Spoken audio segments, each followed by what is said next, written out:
Olá, eu sou Regina Pitocha, eu sou jornalista e ao longo da minha trajetória profissional, eu procurei sempre tratar de temas complicados, temas técnicos, com muita clareza e transformando em linguagem acessível, para que todos pudessem compreender. E eu sempre levei também dicas dos mais diferentes temas para que as pessoas pudessem resolver os mais diferentes tipos de problema. E foi com esse propósito que nasceu o Você Tem Saída, que é uma plataforma de informações voltada, pensada para as pessoas que enfrentam problemas com o uso de álcool e outras drogas.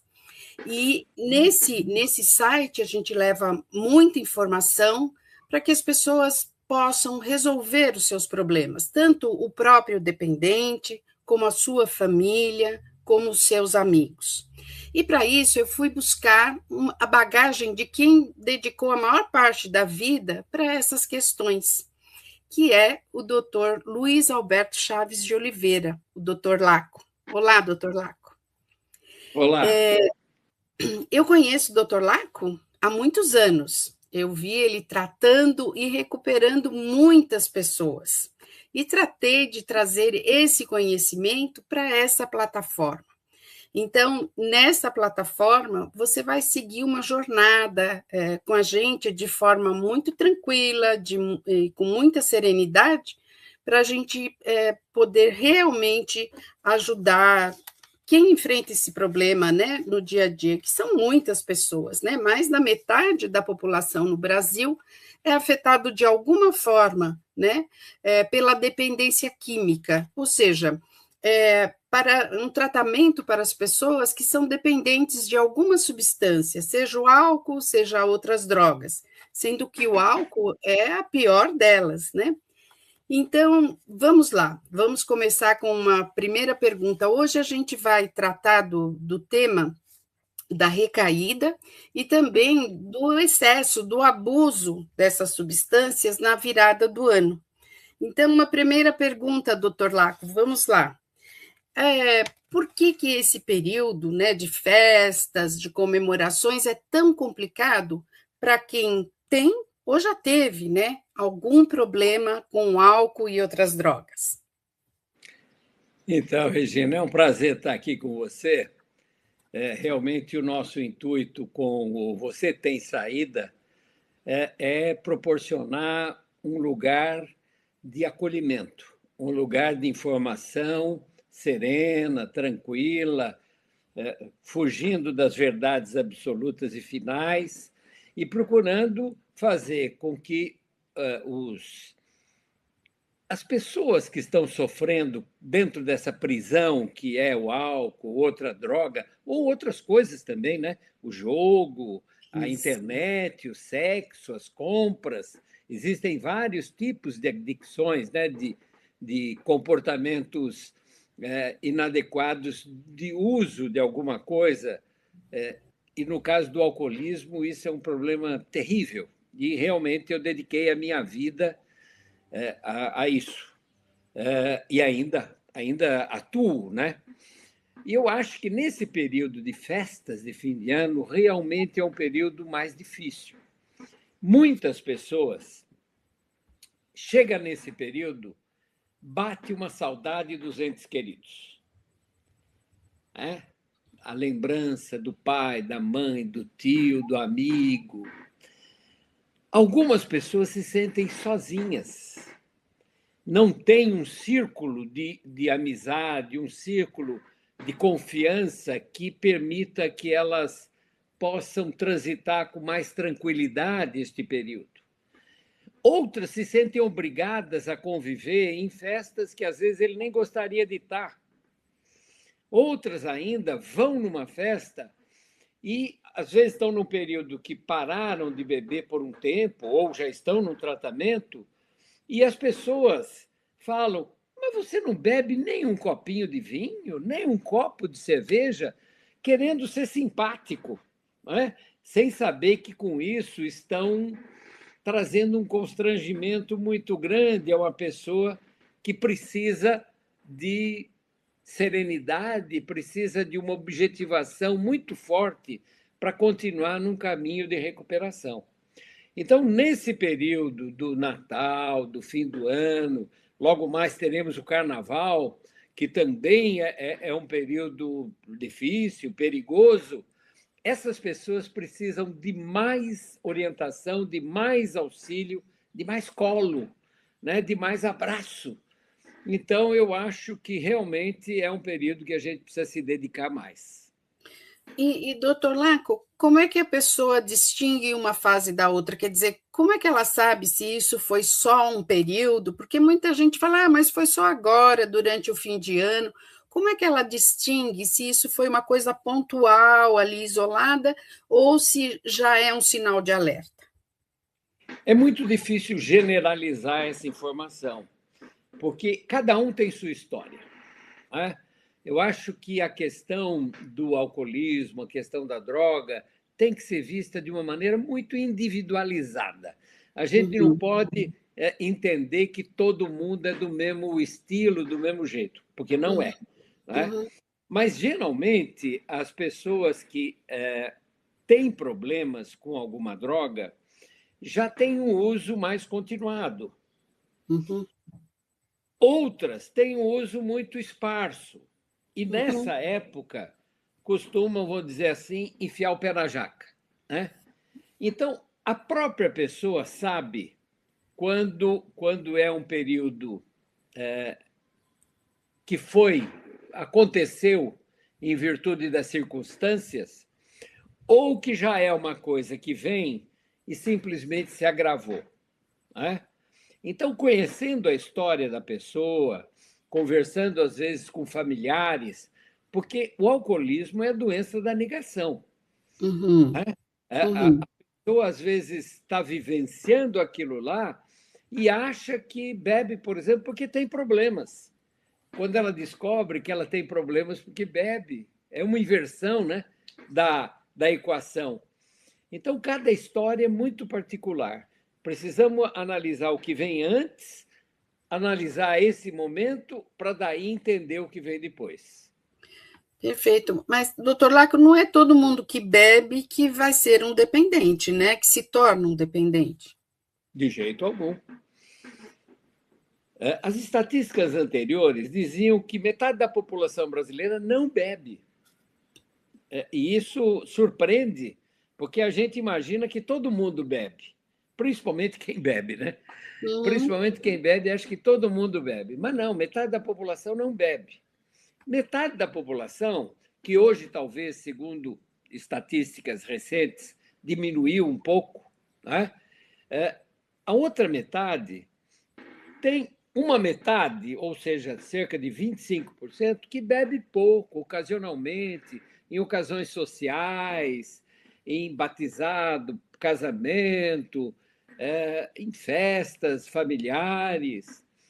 E tem a outra metade que bebe muito.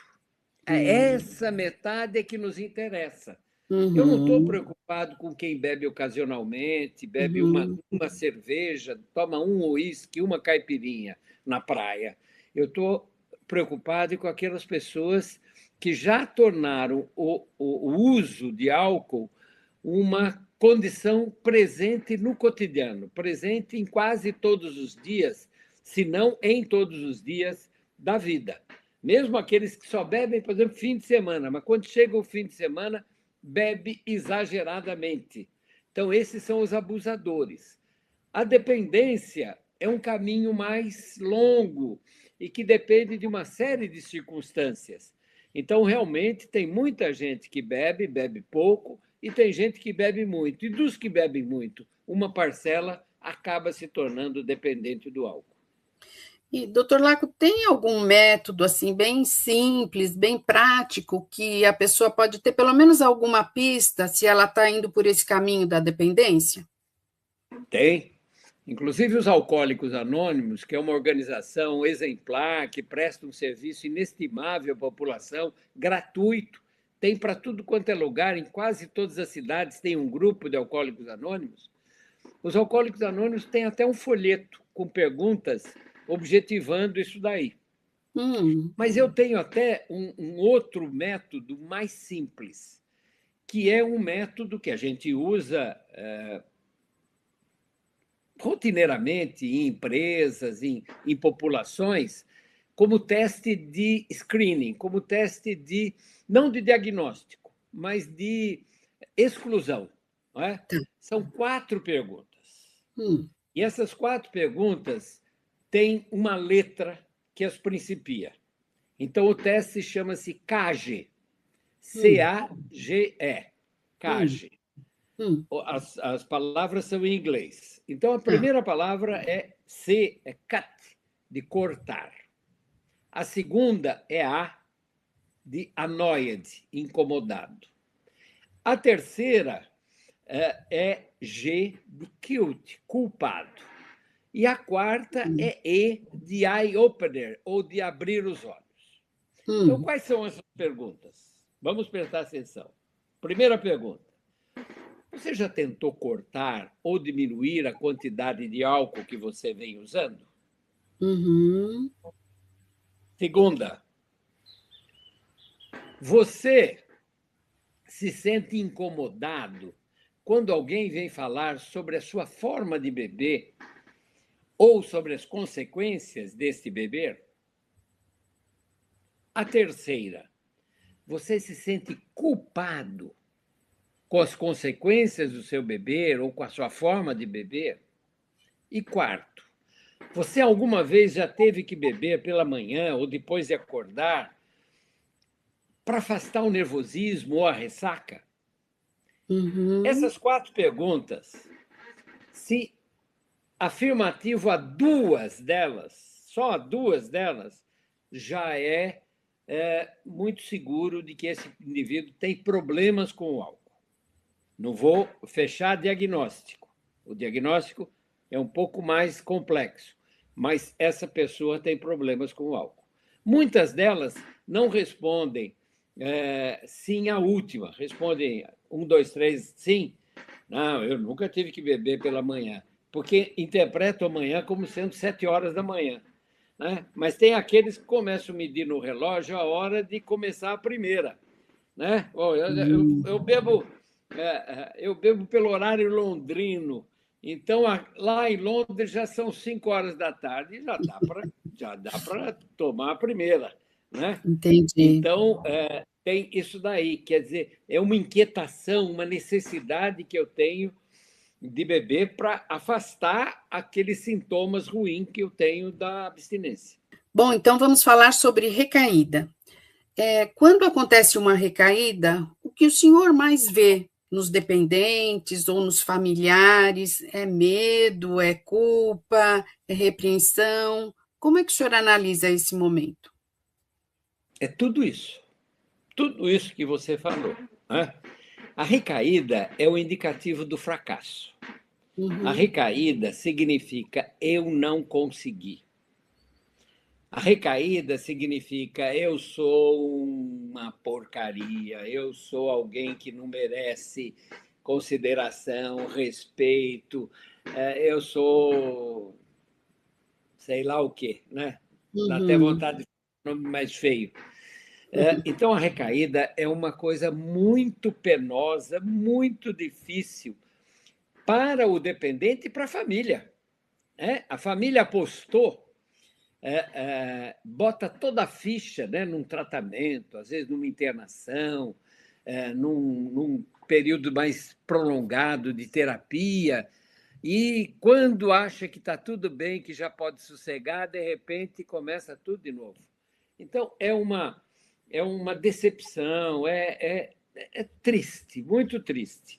Então, a Uhum. culpa, a vergonha, os ressentimentos, as acusações costumam aparecer muito nessa hora. Mas a recaída faz parte da doença. Hum.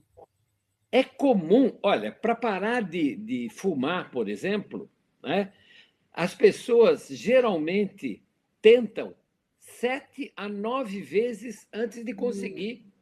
Uhum. Então, você vai ter aí muitas recaídas. Com o álcool, acontece muito, porque a solicitação da cultura, da sociedade, dos amigos, das festas de fim de ano, dos carnavais, costuma ser muito forte. Então, a recaída faz parte da doença. A recaída não faz parte do tratamento. Um tratamento bem conduzido é um tratamento que deve evitar a recaída. Ou, se tiver aquilo que nós chamamos de lapso, que é diferente de recaída. A recaída, o indivíduo volta a beber e se mantém bebendo por dias ou semanas. Aí ele recaiu. Agora, se o indivíduo, eventualmente, no Réveillon, né, tomou uma taça de champanhe e daí se entusiasmou, tomou 2, 3, 4, ele teve um lapso. No dia seguinte, ele pode avaliar esse lapso e falar: que bobagem que eu fui fazer, eu não deveria, mas deixa para lá, é só um lapso. Volta para o caminho da abstinência e da sobriedade. É mais fácil, porque se continuar, fica um pouco mais difícil, mas mesmo assim é possível. Lembre-se que você tem saída, né? Sempre é possível fazer o retornar ao caminho da abstinência e da sobriedade. Tem que procurar um amigo, um interlocutor, uma terapeuta, um psiquiatra, um grupo de AA, uma igreja, uma religião, um grupo ou um familiar. Quer dizer, há muitos interlocutores possíveis. Inclusive, na recuperação, a gente tem que criar esses interlocutores se a gente não tem. Por isso que é importante um grupo de mútua ajuda, né? Então, buscando, quando acontece o fato, buscar esse tipo de ajuda é o começo da retomada. Dá para sair, dá para continuar, o mundo não acabou. Ah, tá ótimo. Então, a primeira coisa a fazer é isso que o senhor acabou de falar, é procurar ajuda, procurar um interlocutor em que possa retomar, né, reconduzir ao caminho da recuperação. Exatamente, porque a dependência é uma doença incurável, fatal, mas totalmente passível de recuperação completa. Né? E a dependência, você me perguntou dos primeiros sinais que eu falei do CAGE. Na dependência, pelo Código Internacional de Doença, nós levamos em conta 6 itens. Né? Um item é o forte desejo ou compulsão. Então, esse forte desejo é uma das características da dependência. Buscar, apesar de saber que aquilo é ruim, que aquilo está fazendo mal, mesmo assim eu vou lá buscar. A dificuldade em controlar ou o início, ou o fim, ou a quantidade. Eu falo, hoje eu vou lá no boteco do Zé, mas eu vou tomar uma cerveja.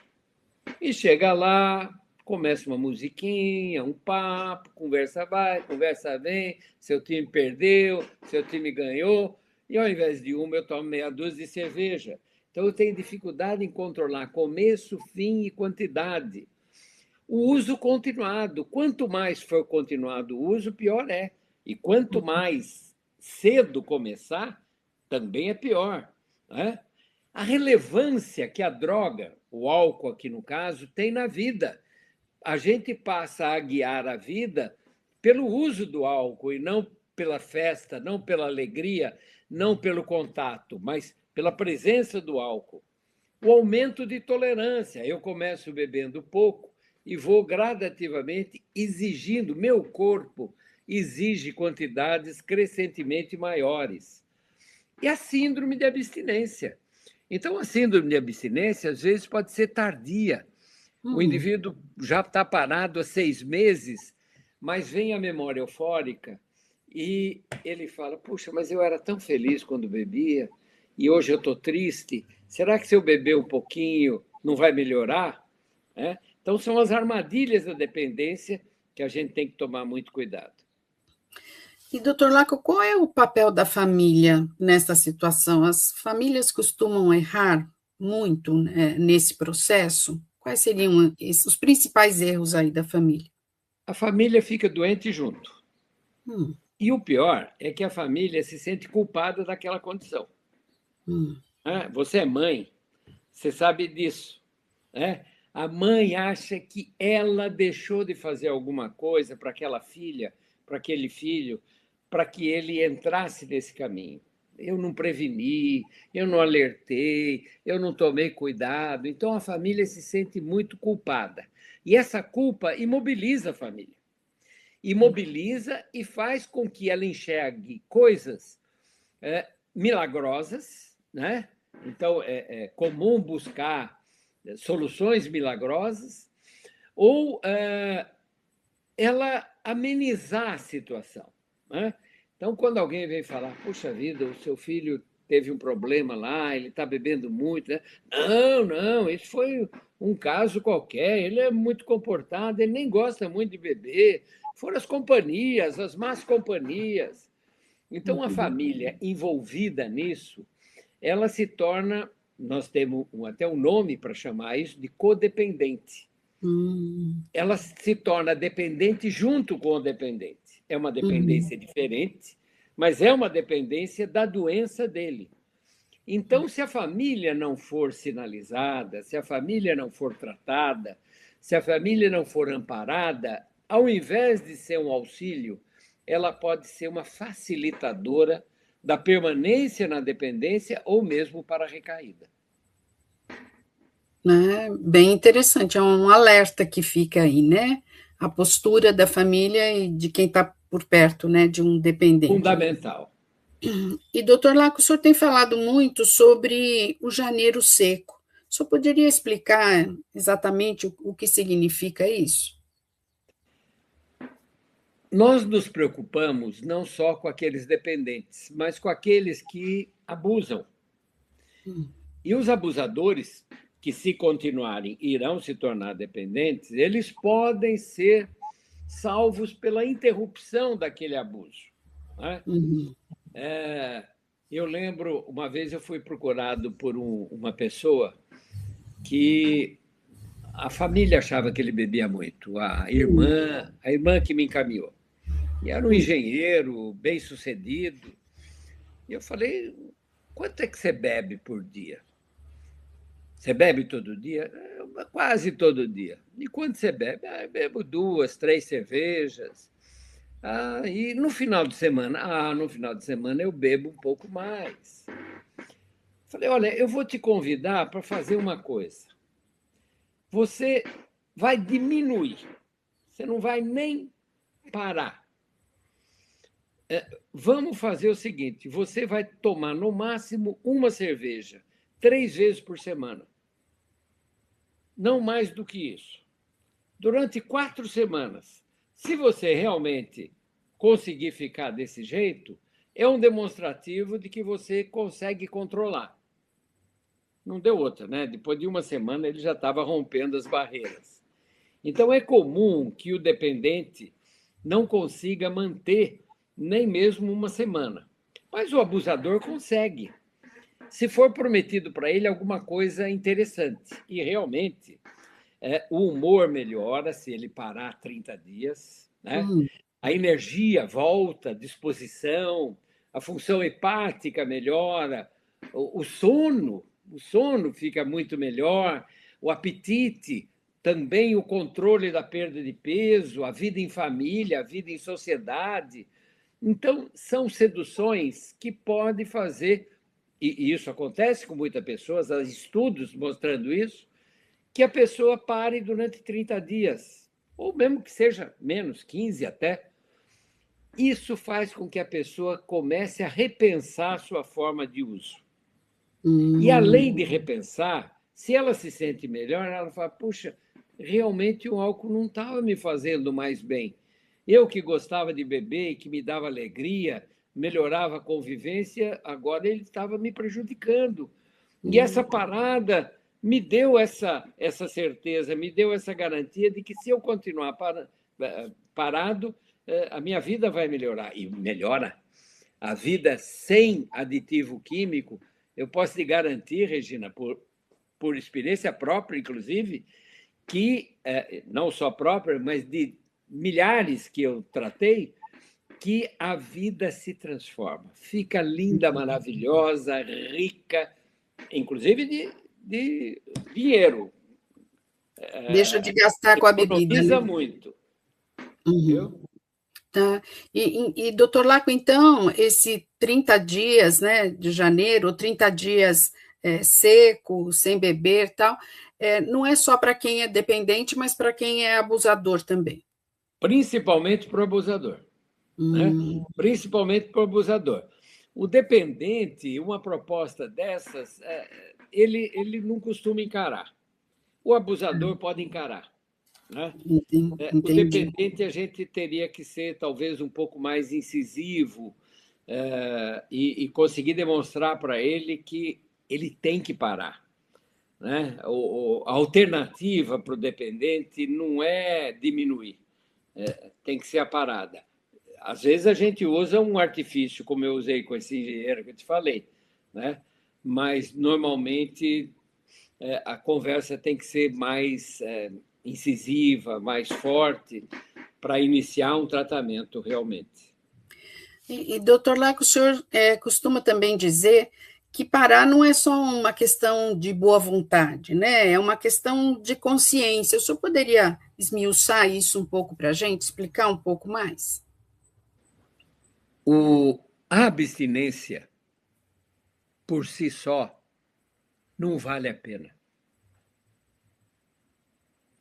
Então, você convencer alguém que ele tem que parar de beber e ele ser convencido e parar, não é o tratamento. O tratamento parte da abstinência, mas não se encerra nela. Pelo contrário, a abstinência é para garantir uma mudança de vida. Eu costumo dizer que existem 3 fatores importantes no tratamento: a vontade, que tem que ser induzida, não cai do céu, né? Então ela tem que ser induzida, ela tem que ser trabalhada. O apoio, e aí a família é muito importante, mas não só, às vezes a empresa, eu trabalhei muito com empresas, né? Então a empresa facilita os tratamentos, estimula ainda. E a mudança, que é o melhor e talvez um pouco mais difícil, porque tem que mudar valor, tem que mudar amigo, às vezes tem que mudar de casa, às vezes tem que mudar de emprego. Né? Uhum. Tem uma pessoa que nós dois conhecemos que ele era dono de um café, de uma De um boate, bar, né? Um bar noturno, né? um bar noturno. E quando ele se tratou, a gente conversou sobre isso, né? E alertou muito: olha, você vai continuar lá, você está mais exposto, os riscos são maiores. O bom é que com ele funcionou e ele continua sendo dono desse bar, mas às vezes tem até que mudar de emprego, Sim. tem que mudar de cidade, porque as coisas são. Eu tenho que escolher a vida que eu quero ter. E eu posso escolher se eu não for mais um dependente químico. Quando eu sou um dependente químico, eu perdi as escolhas. As escolhas são determinadas pelo uso. As escolhas são determinadas pelo uso. Eu perdi a liberdade. E se eu prezo a liberdade, se eu quero recuperar a liberdade, parar é a melhor solução. Mas só parar, insisto, não vale a pena. Tem que mudar. Porque a mudança é que é gostoso. A mudança é que traz vida nova, novos desafios, novos conhecimentos, novas aventuras, novas pessoas, novo tudo na vida. Então, vale muito a pena. Né? Você tem saída, lembre-se disso. É verdade, doutor Laco. A gente fala muito aqui em álcool, mas evidentemente aí a ideia, né, é também para outras drogas, né? Vale Então, para todas as drogas. exato. Tudo isso que eu falei para o álcool vale para cocaína, para maconha, para tranquilizantes, né? Para medicamentos controlados, vale para o jogo, né? Uhum. Vale para as compras, vale para o uso inadequado de internet. Então, o princípio da dependência, como ele modifica o nosso cérebro, é muito parecido, muito parecido. Então, os princípios são muito parecidos também, são quase os mesmos. Olha, muito bom, doutor Laco. E você que está nos assistindo, se você gostou dessa nossa conversa aqui, vai visitar o nosso site, entra lá no nosso site, é vocêtemsaída.com.br. Lá na plataforma, tudo isso que o doutor Laco falou, nos trouxe aqui, dicas valiosas, está tudo organizado lá, né? Tem até um manual com um passo a passo que você pode saber como agir em cada etapa, como E a abordar um família também, dependente. né? A Isso, família também. exatamente. Às vezes não é o dependente que vai lá. A família que não Uhum, sabe como agir, que está perdida, nós queremos também ajudar, principalmente a família. E mais. exatamente. Exatamente, doutor Laco. E é importante falar também, doutor Laco, que tudo isso é gratuito, a gente não está vendendo nada, né?